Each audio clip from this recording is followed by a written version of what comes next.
કેમ છો ધુરંધર બાળકો? મજામાં? તો આજે પાછા ભેગા થયા છીએ ફિઝિક્સનો એક નવો લેક્ચર લઈને EMW એટલે કે ઇલેક્ટ્રોમેગ્નેટિક વેવ્સ માટે.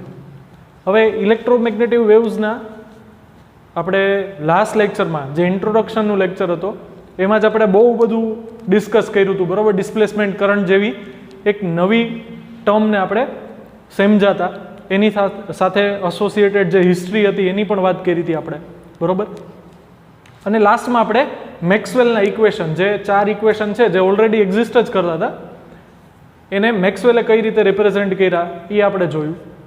હવે આપણે એની ઉપર બેઝડ જે ડિસ્પ્લેસમેન્ટ કરંટનો કોન્સેપ્ટ છે એની ઉપર બેઝડ એક સમ સોલ્વ કરશું, બરોબર. જે તમે જોવો છો એમ કે નાનકડો એવો સમ છે, તો એ સોલ્વ કરીએ આપણે. તો એનો પ્રોબ્લેમ કંઈક આવો છે.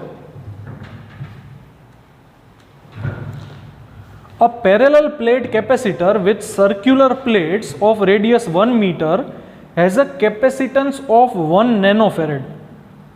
At time t equals to 0, it is connected for charging in series with a resistor of resistance 1 mega ohm or million ohm across a 2-volt battery.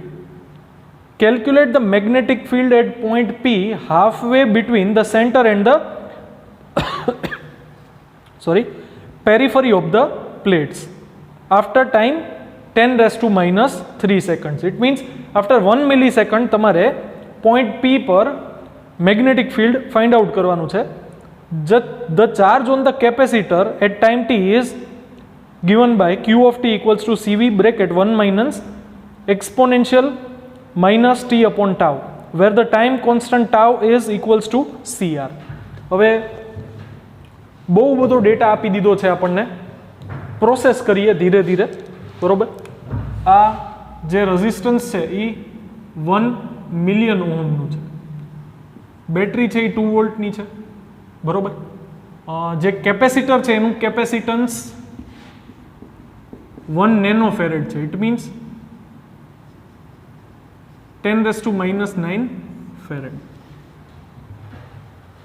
આપણને એક ટાવ કરીને એક કોન્સ્ટન્ટ આપ્યો છે, એનું ઇક્વેશન આવું કંઈક છે C × R. હવે આ તો ગિવન ડેટા થઈ ગયો. પ્રોબ્લેમ સમજવાની ટ્રાય કરીએ.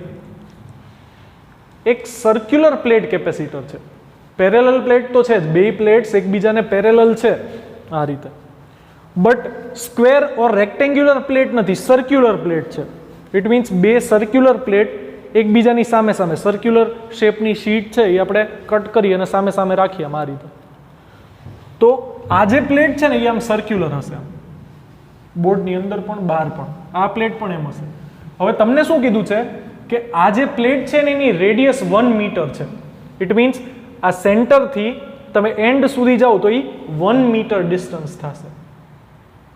હવે તમને શું પૂછ્યું છે કે તમારે આ જે સેન્ટર અને પેરિફેરલ ડિસ્ટન્સ આ થશે, એ પેરિફેરલ પોઈન્ટનો mid point half way, it means આ 1 મીટર હોય તો સેન્ટરથી 0.5 મીટર ડિસ્ટન્સ ઉપર તમારે magnetic field intensity find out કરવાની છે time t equals two 10⁻³ seconds. હવે થશે શું? તો કે હવે આપણને ખબર છે કે ઇલેક્ટ્રિક ફિલ્ડ ને મેગ્નેટિક ફિલ્ડ છે ને એ ઇન્ટરટ્વાઇન્ડ છે, એ કોઈ દિવસ આપણે સેપરેટ નહીં કરી શકીએ. ચેન્જ ઇન ઇલેક્ટ્રિક ફિલ્ડ હશે તો મેગ્નેટિક ફિલ્ડ ત્યાં હશે જ. તો અહીંયા થશે શું કે જેવી તમે સ્વિચ ઓન કરો એટલે શું થશે? ચાર્જ ફ્લો થઈને આ પ્લેટ ઉપર જમા થશે. After time t plate on this charge will increase. જો સ્ટાર્ટિંગમાં ટાઈમ 0, ચાર્જ 0. જેમ જેમ અહીંયા શું થતું જશે, જો આપણે ચાર્જના ઇક્વેશન ઉપરથી સમજીએ. ચાર્જનું ઇક્વેશન શું છે? Q of t equals to CV bracket 1 minus exponential minus t upon tau, આવું છે. એટલે એક્સપોનેન્શિયલ લખેલું એટલે એને e⁻ આમ લખાશે, e⁻ t upon tau. તો આ કેસમાં સપોઝ કે હું ટાઈમ t ઇક્વલ્સ ટુ 0 લઉં તો e⁻0 થશે. પાવરમાં ન્યુમરેટર છે ત્યાં 0 આવી જશે એટલે આખું પાવર 0 થઈ જશે. e⁻0, anything ⁻0 is 1. તો e ના પ્લેસ ઉપર 1 આવી જાય. 1 - 1 શું થઈ જાય? 0. 0 મલ્ટીપ્લાઈડ બાય CV 0. તો it means at time t equals to 0 charge is 0. Obviously time t equals to 0 એ આ કી ક્લોઝ નથી, કનેક્શન આપેલું નથી, તો અહીંયા કંઈ ચાર્જ સ્ટોર હશે નહીં. ઇટ મીન્સ આ તમને એવું કહે છે કે કેપેસિટર છે ને એ કમ્પ્લીટલી ડિસ્ચાર્જ કન્ડિશનમાં છે, અને હવે તમે એને સ્વિચ ઓન કરો છો તો શું થશે? ચાર્જીસ જશે અહીંયાથી પ્લેટ પર. પ્લેટ પર ચાર્જીસ જશે એટલે શું થશે?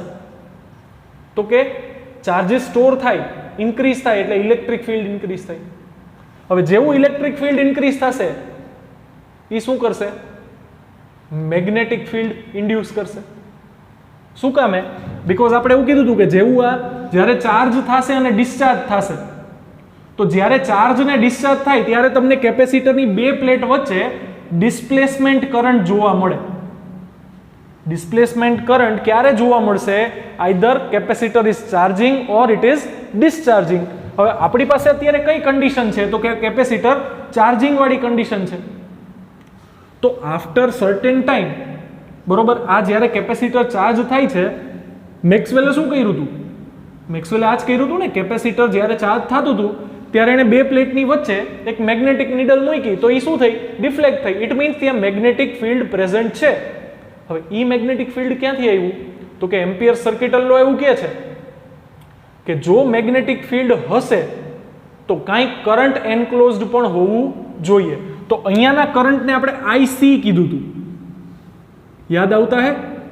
અને અહીંયા એક કરંટ લીધો હતો એને આપણે ID કીધું હતું, નવું કરંટ, ડિસ્પ્લેસમેન્ટ કરંટ. તો ઇટ મીન્સ જ્યારે કેપેસિટર ચાર્જ થશે ત્યારે આ પોઝિટિવ પ્લેટ છે, તો electric field positive to negative હશે. તો કરંટ ફ્લો કરશે તો તમને કરંટની ડિરેક્શનમાં થંબ રાખશું, અને તમને એવું કીધું છે કે પોઈન્ટ P પર હાફ વે, એટલે તમારે જો આ કેપેસિટર કઈ રીતે હશે? આ પ્લેટ આમ હશે, જેને મેં આ રીતે સામે રાખી છે. તો શું થશે? અત્યારે આ O પોઈન્ટ છે, આ પ્લેટ આમ છે, બરોબર, અહીંયા એક પ્લેટ છે, અહીંયા બીજી પ્લેટ છે. તો હવે પોઝિટિવ પ્લેટથી નેગેટિવ પ્લેટ પર શું જાય છે?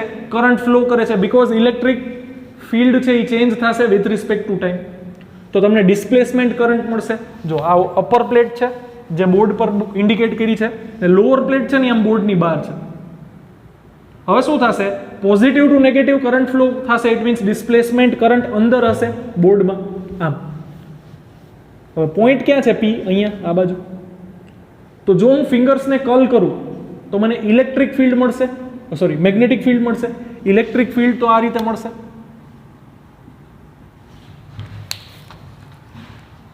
સેકન્ડ, ઇલેક્ટ્રિક ફિલ્ડની ડિરેક્શન તો positive plate to negative plate હશે, એ તો ઓબ્વિયસ છે. મેગ્નેટિક ફિલ્ડ ક્યાં આવશે? તો કે એને પરપેન્ડિક્યુલર આવશે. કઈ રીતે?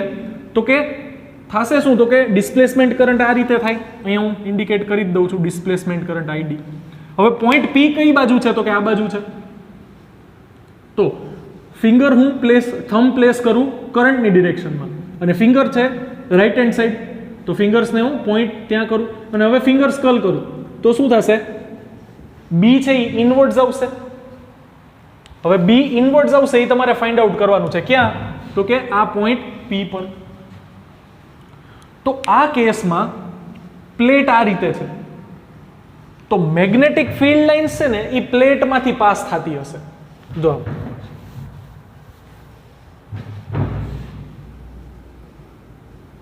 સમજાય છે? એટલે magnetic field lines and this plate will be in same plane. Plate છે એ પણ એક પ્લેન છે, અને મેગ્નેટિક ફિલ્ડ લાઇન્સ એ જ પ્લેનમાંથી પાસ થશે. ટપા પડતા હે? તો અહીંયા શું કરવાનું છે? આપણે એક ઇમેજિનરી લૂપ અઝ્યુમ કરવાનું છે, જેને આપણે એમ્પિરિયન લૂપ કહીએ છીએ. કરંટ ક્યાંથી પાસ થાય છે? જો આ લૂપ છે, કરંટ પાસ થાય છે આમ બોર્ડમાં અંદર, તો એની સાથે ઓબ્વિયસલી આપણને મેગ્નેટિક ફિલ્ડ કંઈક એસોસિએટેડ હશે એવું આન્સર મળી જશે. બરોબર? તો આ આપણો આખો કોન્સેપ્ટ છે, આપણો પ્લાનિંગ છે. કોઈ પણ ક્રિકેટ મેચ હોય કે કંઈ પણ હોય, આપણે પ્લાનિંગ કરવું પડે ને. કમ્પ્લીટલી ટ્રીપ પ્લાન કરતા હોય તો બધું પ્લાન કરવું પડે. તો અહીંયા મેં પ્લાન કર્યું છે. શું કર્યું છે? તો કે હું એક લૂપ ઇમેજિન કરીશ, જેમાંથી મારે અહીંયા મેગ્નેટિક ફિલ્ડ જોઈએ છે, તો એમાંથી પાસ થતી હોય એવી એક લૂપ ઇમેજિન કરી, જેની વચ્ચેથી કરંટ પાસ થાય છે. તો મને magnetic field eight point P મળી જશે. બટ એના માટે મારે જોશે શું પહેલા તો ડિસ્પ્લેસમેન્ટ કરંટ. ઓહો, ડિસ્પ્લેસમેન્ટ કરંટ કઈ રીતે મળશે? પેલા નોર્મલ કરંટનું તો વિચારી જોઈએ. અહીંયા તમને ચાર્જ એટ ટાઈમ ટી નું ઇક્વેશન આપ્યું છે. હવે ચાર્જનું વિથ રિસ્પેક્ટ ટુ ટાઈમ તમે ડિફરન્શિએશન કરો તો એ તમને કરંટ આપશે કે નહીં? આટલું તો કોમન સેન્સ છે, બરોબર? એ આપણને કરંટમાં આપણને આન્સર મળશે. તો સ્ટેપ બાય સ્ટેપ આપણે આગળ વધીએ આ સમ માટે. પહેલા તો તમને આ ઇક્વેશનમાં એક ટાઉ ઓર ટો આપ્યું છે. તો જો તમે આ ઇક્વેશનમાં આગળ વધો તો એની પહેલા તમારી પાસે ટો નો આન્સર હોવો જોઈએ. હવે ટો છે ને એ પ્રોબ્લેમની લાસ્ટ લાઈનમાં તમને કીધું છે ટો equals to C into R, where C is the capacitance of this plate, which is 1 nanofarad, 10 raised to minus 9, sorry, and R is 1 mega or million ohm, so 10 raised to 6 ohm. તો તમને ટો નો answer મળશે 10 raised to minus 9 into 10 raised to plus 6, 10 raised to minus 3 seconds. टपा पड़ता है. બેટરીના voltage આપ્યા છે 2 volt, 1 million ohm, radius of capacitor plate 1 metre, એનું હાફ વે એટલે કે ઓપી ડિસ્ટન્સ થશે 1/2, ઇટ મીન્સ 0.5 મીટર. હવે at time t change of charge which is q which depends on t. તો ક્યુ ઓફ ટી આ equation તમને પ્રોબ્લેમમાં જ આપેલું છે. સીવી બ્રેકેટમાં 1 minus exponential minus tau upon tau minus t upon tau. તો એક્સપોનેન્શિયલ હોય એને આમ લખી શકાય. જો e રેસ ટુ x હોય ને e રેસ ટુ x તો એને આમ લખી શકાય exponential bracket x. It means આને આ રીતે વાંચવું એમ e રેસ ટુ x. તો e રેસ ટુ x આપણને આપેલું છે, પણ અહીંયા આપણને આપ્યું છે માઇનસ ટી અપોન ટો. તો અહીંયા આપણે માઇનસ ટી અપોન ટો લખી દઈએ. આપણને એવું કંઈ અભિમાન તો છે નહીં કે x જ લખું, બરોબર? તો જો અહીંયા માઇનસ ટી અપોન ટો હતું એને મેં પાવરમાં શિફ્ટ કરી નાખ્યું. હવે સી ની વેલ્યુ તમને કેટલી આપેલી છે? 1 નેનોફેરેડ 10 રેસ ટુ માઇનસ 9 અને વોલ્ટેજ છે બેટરીના 2 volts. 1 minus e raise to minus t ડિનોમિનેટરમાં ટો, એની વેલ્યુ આપણને હમણાં શું મળી? 10 રેસ ટુ માઇનસ 3. હું પ્લેસ કરી દઉં. હવે ન્યુમરેટરમાં પાવર, ડિનોમિનેટરમાં પાવર નેગેટિવ હોય, ન્યુમરેટરમાં આવે તો પોઝિટિવ થઈ જાય. તો આ જો પાવરની ડિનોમિનેટરમાં છે તો એ પાવરના ન્યુમરેટરમાં આવશે. -3 ડિનોમિનેટરમાં હતું, આવી જશે ન્યુમરેટરમાં, એટલે +3 થઈ જશે. આ નેગેટિવ સાઇન અહીંયા છે હો, પાવરમાં -3 નથી લખ્યા, પાવરમાં +3 લખ્યા છે. તો આ થઈ જશે 2 × 10 race to minus 9, 1 minus e raise to minus 10 raise to 3 into T. તો આ મને મળ્યું ક્યુની વેલ્યુ ઓર ક્યુનું ફોર્મ્યુલા વેલ્યુ ફોર્મમાં, જે ડિપેન્ડન્ટ છે ઓનલી ટી. ટોની વેલ્યુ આપણે પ્લેસ કરી દીધી. હવે મેં તમને પહેલાં શું કીધું કે અહીંયાથી આપણે ફાઇન્ડ આઉટ શું કરવું પડશે? તો કે ડિસ્પ્લેસમેન્ટ કરંટ. હવે ડિસ્પ્લેસમેન્ટ કરંટ કઈ રીતે મળે? તો કે ડિસ્પ્લેસમેન્ટ કરંટનું ઇક્વેશન શું છે? યાદ આવતા હે? Displacement current is ε0 into d phi E by dt. It means change in electric flux with respect to time multiplied by permittivity of space. તો તમારે શું કરવાનું છે? તો કે પહેલા તો તમારે ઇલેક્ટ્રિક ફ્લક્સ ફાઇન્ડ આઉટ કરવાનું passing through this plate, because electric field lines કઈ બાજુ છે? આ બાજુ છે. ઇલેક્ટ્રિક ફિલ્ડ લાઇન્સ આ બાજુ છે. ટપા પડતા હે? તો આ કેસમાં ઇલેક્ટ્રિક ફિલ્ડ લાઇન્સ આ બાજુ જાય છે, મેગ્નેટિક ફિલ્ડ લાઇન્સ આમ બોર્ડમાં અંદર જાય છે, પોઝિટિવ વાય નેગેટિવ ઝેડ, બરોબર? તો આ કેસમાં તમે આ જે લૂપ ઇમેજિન કરી છે ઓપી રેડિયસની, બરોબર? તો આ ઓપી રેડિયસની લૂપમાંથી કેટલું ઇલેક્ટ્રિક ફ્લક્સ પાસ થાય છે તમારે એ ફાઇન્ડ આઉટ કરવું પડશે. તો કે electric flux at time T, electric field between two plates. હવે આપણે ઇલેક્ટ્રિક ફ્લક્સ ફાઇન્ડ આઉટ કરવા માટે ઇલેક્ટ્રિક ફિલ્ડ જોશે, બરોબર? હવે ઇલેક્ટ્રિક ફિલ્ડ છે એ તો કોન્સ્ટન્ટ હશે ને થ્રુ આઉટ ધ પ્લેટ. તો ઇલેક્ટ્રિક ફિલ્ડ કેટલું થાય બિટવીન ટુ પ્લેટ્સ? તો કે sigma upon ε0. Sigma is what? Area distribution of charge. તો q upon area, charges per unit area, q upon A into ε0. Area કેટલું થશે તો કે પાઈ આર સ્ક્વેર, આખી પ્લેટની વાત થાય છે, રેડિયસ કેટલી છે 1 મીટર, પ્લેસ કરી દીધું તો ઇલેક્ટ્રિક ફિલ્ડનો આન્સર તમને મળ્યો Q upon pi epsilon 0. Step by step maths જોતા જાજો. હવે મેથ્સ જોવાનું છે, ખાસ કોન્સેપ્ટ આપણે ડિસ્કસ કર્યો. તો આ જે પ્લેટ આપણે ઇમેજિન કરી એની સાથે એસોસિએટેડ ફ્લક્સ કેટલું છે તો કે એમાંથી પાસિંગ ઇલેક્ટ્રિક ફિલ્ડ કેટલું છે તો કે એનો આન્સર મને મળી ગયો. એનો એરિયા કેટલો થશે તો કે આ આર રેડિયસ છે તો પાઈ આર સ્ક્વેર, તો આ થઈ જશે E into pi R square, electric flux E into pi R square. હવે એ રેડિયસ કેટલી છે જો અહીંયા કેપિટલ આર આવશે, કન્ફ્યુઝન ન થાય તો લખી નાખું. ઇલેક્ટ્રિક ફિલ્ડ છે ને એ કોન્સ્ટન્ટ છે. ઇલેક્ટ્રિક ફિલ્ડ આ રીતે આખી પ્લેટમાં સેમ જાય છે, એ રેડિયસ ઉપર ડિપેન્ડન્ટ નથી, એટલે ઇલેક્ટ્રિક ફિલ્ડની વેલ્યુ છે ને એમાં કેપિટલ આર આવશે.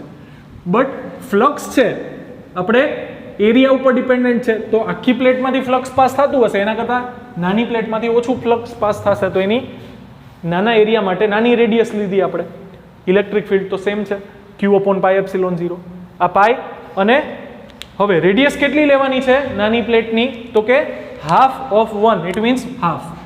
તો પાઈ અને પાઈ કેન્સલ થશે, 1 ડિવાઇડ બાય 2 નો સ્ક્વેર 1/4, તો Q of T upon 4 epsilon 0, તો આપણને ફ્લક્સનું ઇક્વેશન મળ્યું.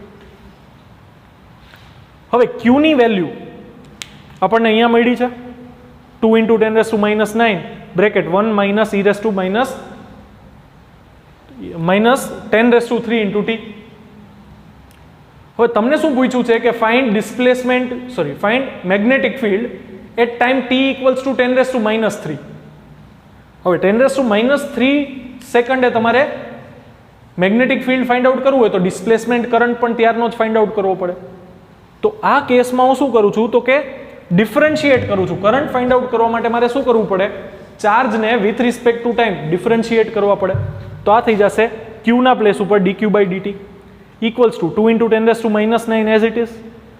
હવે આ તો કોન્સ્ટન્ટ છે એટલે એનું ડિફરન્શિએશન નહીં થાય, આ આખા ટર્મનું ડિફરન્શિએશન થશે વિથ રિસ્પેક્ટ ટુ ટાઈમ. એમાં 1 શું છે, કોન્સ્ટન્ટ છે, કોન્સ્ટન્ટનું ડિફરન્શિએશન 0.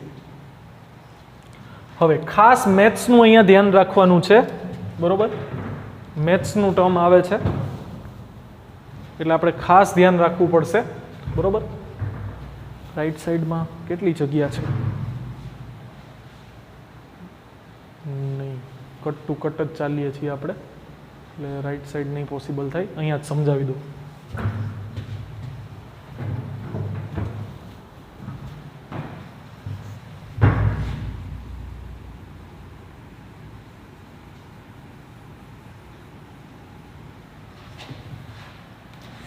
હવે સપોઝ કે આપણે ડિફરન્શિએટ કરવાનું હોય e⁻x ને, તો આપણે એને ડિફરન્શિએટ કરીએ છીએ વિથ રિસ્પેક્ટ ટુ x, તો એનો આન્સર આવશે e⁻x. આ મેથ્સનો રૂલ છે, રિઝલ્ટ છે, બરોબર. કે જો તમે e⁻x નું with respect to x differentiation કરો તો એનો આન્સર આવે e⁻x. જો તમે e⁻x નું ઇન્ટિગ્રેશન કરો વિથ રિસ્પેક્ટ ટુ x તો પણ એનો આન્સર આવે e⁻x, બરોબર. આવું અત્યાર સુધી ક્યાંક ને ક્યાંક તો આવી જ ગયું હશે, એટલે મેથ્સનો રૂલ છે આપણે એક્સેપ્ટ કરવાનો છે. હવે આ કેસમાં આપણે ઇન્ટિગ્રેશન તો કરવાનું નથી, આપણે કરવાનું શું છે, ડિફરન્શિએશન. હવે સપોઝ કે અહીંયા e⁻x ના પ્લેસ ઉપર e⁻2x હોય તો શું થાય, તો કે e⁻2x હોય ને તો નોર્મલી તો આ e⁻x જેવું જ છે, બટ ઉપર શું છે, x ના પ્લેસ ઉપર 2x. તો આપણે શું કરીએ છીએ, ડિફરન્શિએશનમાં અઝમ્પશન આપણે શું કરીએ, નોર્મલ રૂલ્સથી ડિફરન્શિએશન કરી નાખીએ, પછી એઝ્યુમ્ડ ટર્મનું ડિફરન્શિએશન ક્યાં એપ્લાય કરશું, મલ્ટિપ્લિકેશનમાં. તો e⁻2x નું ડિફરન્શિએશન શું થાય, e⁻2x, અને એઝ્યુમ્ડ ટર્મ શું હતી 2x, એનું મલ્ટિપ્લિકેશન, એનું ડિફરન્શિએશન ક્યાં આવે તો કે આન્સરના મલ્ટિપ્લિકેશનમાં. તો e⁻2x નું differentiation e⁻2x multiplied with assumed term. Assumed term કોણ છે, 2x. તો 2x નું differentiation with respect to x કેટલું થશે, 2 થશે ને. તો આનો આન્સર શું આવશે, 2 ઇન્ટુ e⁻2x. સેમ રૂલ આપણે અહીંયા એપ્લાય કરીએ. અહીંયા શું છે, e−10⁻³ છે. એટલે જેમ અહીંયા મેં 2x લખ્યું ને એમાં 2 ના પ્લેસ ઉપર અહીંયા શું છે, -10⁻³ તો અહીંયા હું સેમ એઝ્યુમ કરી નાખું -10⁻³ ને, તો એનું ડિફરન્શિએશન શું થશે, same term e−10⁻³ into t. હવે એઝ્યુમ કોને કર્યું, તો -10⁻³ તો એનું differentiation with respect to t ક્યાં આવ્યું, મલ્ટિપ્લિકેશનમાં આવ્યું. એઝ્યુમ્ડ ટર્મ કઈ હતી, -10⁻³ તો -10⁻³ નું differentiation with respect to t ક્યાં મૂક્યું છે, મેં મલ્ટિપ્લિકેશનમાં મૂક્યું છે. ટપા પડતા હે, પહેલા નોર્મલ ડિફરન્શિએશન કરી નાખ્યું અને એઝ્યુમ્ડ ટર્મનું differentiation with respect to variable મલ્ટિપ્લિકેશનમાં મૂક્યું છે. તો આ ટર્મ એઝ ઇટ ઇઝ રહેશે e−10⁻³ અને -10⁻³ એઝ ઇટ ઇઝ કોન્સ્ટન્ટ છે. t નું વિથ રિસ્પેક્ટ ટુ t કેટલું થશે, 1. તો ત્યાં મલ્ટિપ્લિકેશનમાં 1 છે પણ મેં લખ્યા નથી. તો હવે આ -10⁻³ કોની સાથે મલ્ટીપ્લાય થશે, -e−10⁻³ સાથે. તો માઇનસ માઇનસ શું થઈ જશે, પ્લસ. બધું મલ્ટિપ્લિકેશનમાં જ છે તો પહેલા ટર્મ આવશે 2 × 10⁻⁹. પછી માઇનસ માઇનસ પ્લસ 10⁻³ અને આ માઇનસ માઇનસ પ્લસ થઈ ગયા એટલે e−10⁻³ પણ પ્લસ જ રહેશે. મેથ્સ ખાસ જોજો, ડિટેલમાં સ્ટેપ બાય સ્ટેપ આને સમજજો, એમને એમ નહીં સમજાય. માઇનસ માઇનસ પ્લસ થયા છે, આ પાવરના માઇનસ એઝ ઇટ ઇઝ છે, બરોબર. તો હવે 10⁻⁻9 મલ્ટીપ્લાઈડ બાય 10⁻³ વિલ બી 10⁻⁻6 અને e−10⁻³ એઝ ઇટ ઇઝ જ છે ડિનોમિનેટરમાં, બરોબર. ટપા પડતા હે, જોઈ લ્યો એકવાર, પોઝ કરીને જોઈ લ્યો, બરોબર. થોડુંક ખતરનાક મેથ્સ છે, હું પણ સમજુ છું, પણ આપણે આ જ મેથડથી સોલ્વ કરવો પડશે, બીજો કોઈ આપણી પાસે ઓપ્શન નથી, બરોબર. તો હવે આપણે જોઈએ છીએ મેગ્નેટિક ફિલ્ડ. મેગ્નેટિક ફિલ્ડ માટે જોઈએ છે ડિસ્પ્લેસમેન્ટ કરંટ. તો હવે આપણે આવીએ ડિસ્પ્લેસમેન્ટ કરંટ ઉપર. તો કે displacement current at t = 10⁻³ second find out કરવું પડશે. અને id નું ઇક્વેશન છે આપણી પાસે ε0 d∅e/dt. તો એની પ્રિપેરેશન તો ઓલરેડી આપણે કરેલી જ છે. આપણે φe ફાઇન્ડ આઉટ કરી લીધું, જેમાં આવે છે q/4πε0. જો d∅e/dt એમાં આપણે d/dt φe ના પ્લેસ ઉપર આપણે શું લખ્યું, q/4ε0. તો 4ε0 કોન્સ્ટન્ટ છે, બહાર આવી જશે, રિમેનિંગ શું રહેશે, dq/dt. તો 4ε0 કટ. અને આપણે શું કર્યું છે, પહેલેથી પ્રિપેર્ડ હતા એટલે આપણે dq/dt ઓલરેડી ફાઇન્ડ આઉટ કરીને રાખ્યું છે. તો હવે dq/dt અને ડિનોમિનેટરમાં 4 વેલ્યુ પ્લોટ કરી દઈએ તો આ થશે 2 × 10⁻⁶ ઇન્ટુ e−10⁻³ t અને ડિનોમિનેટરનો 4 એઝ ઇટ ઇઝ. તો 2 / 4 0.5 10⁻⁶ as it is into e−10⁻³ as it is. અને ટાઈમ કેટલો લીધો આપણે, 10⁻³ તો 10⁻³ ઇન્ટુ 10⁻+3 ઇક્વલ્સ ટુ શું થશે, 1. તો જો આ minus as it is 10⁻³ into 10⁻³ is +1 એટલે e શું આવ્યું છે, -1. તો આ તમને આન્સર શેનો મળ્યો, id નો. અને id એટલે શું છે, ડિસ્પ્લેસમેન્ટ કરંટ. અને એક વખત તમને ડિસ્પ્લેસમેન્ટ કરંટ મળી ગયું તો હવે બહુ ઇઝીલી મેગ્નેટિક ફિલ્ડ મળી જશે. વાય? બીકોઝ હવે આપણી પાસે છે મોડિફાઈડ એમ્પિયર સર્કિટલ લો, જેને આપણે નામ આપ્યું હતું એમ્પિયર મેક્સવેલ સર્કિટલ લો. તો એમ્પિયર મેક્સવેલ સર્કિટલ લો આપણે એપ્લાય કરીએ આ જે લૂપ એઝ્યુમ કરી છે ને એની ઉપર. બીકોઝ તમારે મેગ્નેટિક ફિલ્ડ ક્યાં ફાઇન્ડ આઉટ કરવાનું છે, P પર. તો તમે જે એમ્પિરિયન સર્કિટલ લૂપ ફાઇન્ડ આઉટ કરો છો, એઝ્યુમ કરો છો, એ P માંથી પાસ થતી હોવી જોઈએ. તો loop integration B.dl equals to μ0 into IC હતું પહેલા, જ્યારે ખાલી એમ્પિયર સર્કિટલ લો હતું. હવે આવશે IC પ્લસ ID. હવે તમે વાત, આ લૂપ તમે એઝ્યુમ ક્યાં કરી છે, બિટવીન કેપેસિટર પ્લેટ્સ. હવે બિટવીન કેપેસિટર પ્લેટ્સ આઈસી કેટલું હોય 0, ત્યાં ખાલી એક જ કરંટ હોય, કયો? Displacement current. તો આઈસી ના પ્લેસ ઉપર હું શું લખી નાખું?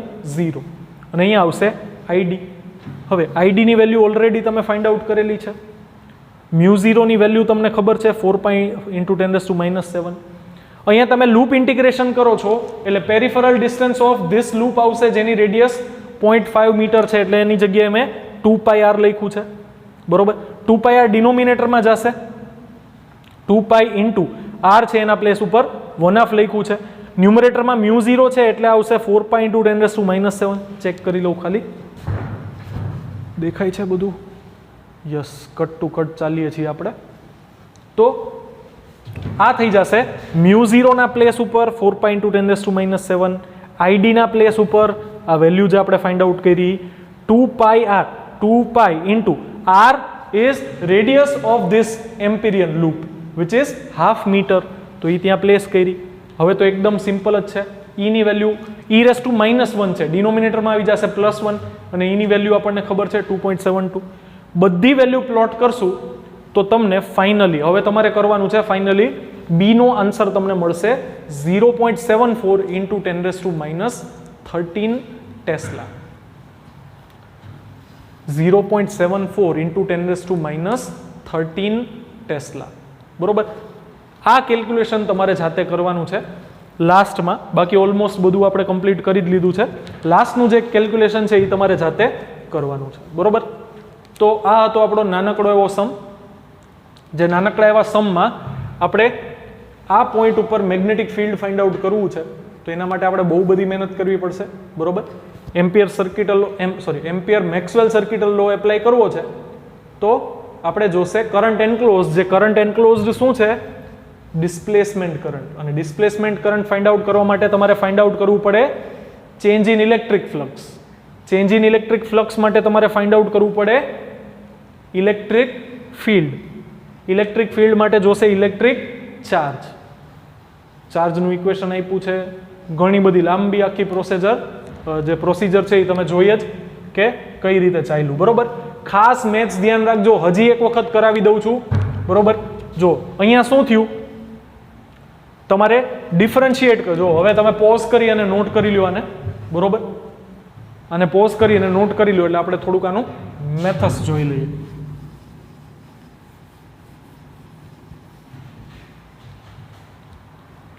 તમને શું કીધું છે?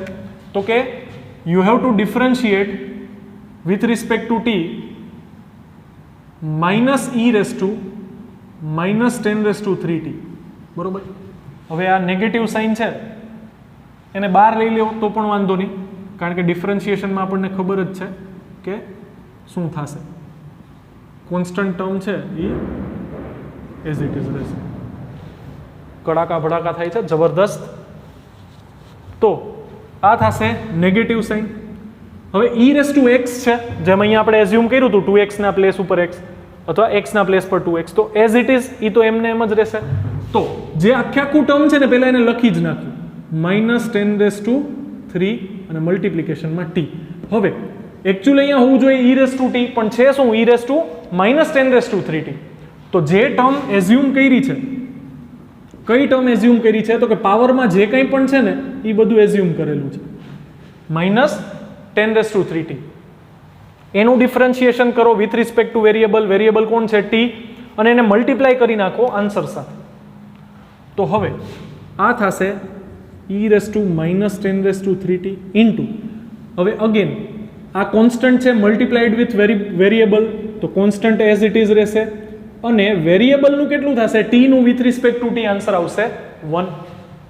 તો હવે આ જે નેગેટિવ સાઇન આવી છે એ નેગેટિવને આપણે આગળ મલ્ટીપ્લાય કરીએ તો નેગેટિવ પોઝિટિવ થઈ જશે.